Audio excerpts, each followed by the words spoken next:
So let's speak now to the party chairman, James Clevery, who's in our Westminster studio. So right at the start of your campaign, you have two apologies. Let's just go back to the comments, if we could, first of all. What do you make of their original comments?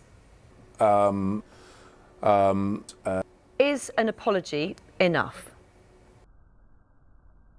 So neither of them should resign? Let's just get a sense of some of that hurt because, for example, Karim Musili, whose uncle died in the fire, told The Guardian, "Sorry means nothing. It's such an easy word to say. The detachment from the politicians in this government is still alive 2.5 years on. These type of comments from a cabinet minister should not exist." This is a very deep hurt for people.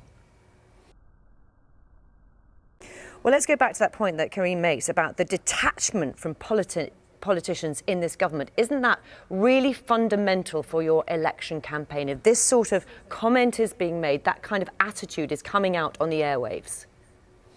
Well, I think it is a very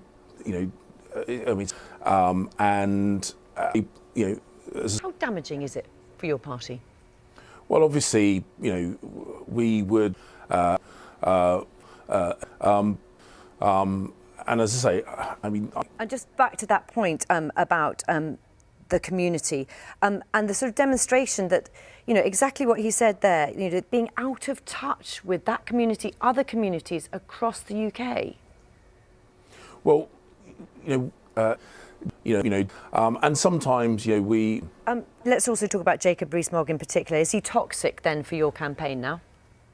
Well, as I say, but as I say, I'm trying to keep count of apologies this morning because let's also talk about another apology and what happened actually. Conservative Party headquarters, the official Twitter account doctored a TV interview to make it look like Keir Starmer could not answer a question. Why did that happen? That was a... It was faked. It did not say, did it, on the video, this has been edited? How do people know? How would people know? After it had been pointed out, that's when it was posted. Others didn't, for example. Can I just... not everybody... No, okay, not everyone can did, I just interrupt you? I just want to talk about Johnny Mercer. We weren't trying... Juncker said Mr Clevery, in that case, I mean, you're undermining your own argument because then you didn't need to doctor it. Let's just talk about Johnny Mercer, if we could. We post lots of videos. Let me talk about Johnny Mercer. I talk about the apologies, and we're keeping count this morning. Third apology this morning, or in the last 24 hours. He did retweet it. You didn't, but he did. And he says, "It would appear this has inexplicably been doctored at the end. I apologise and will remove it. The original interview was bad enough. I had no idea why this needed altering. I will call this out, whichever side does it, including my own." Sorry, folks. Why can you not call it out? As I say,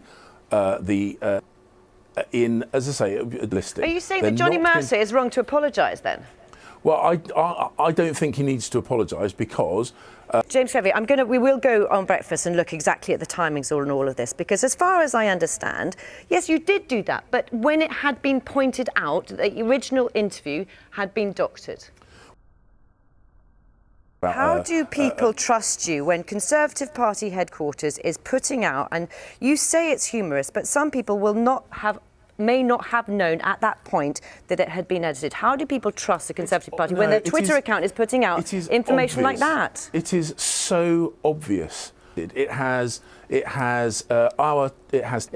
is completely obvious that it is a shorter form video. That is completely obvious. I'm unable to answer the questions. That's not the point. The point we were saying is we were trying to make it shorter and more palatable.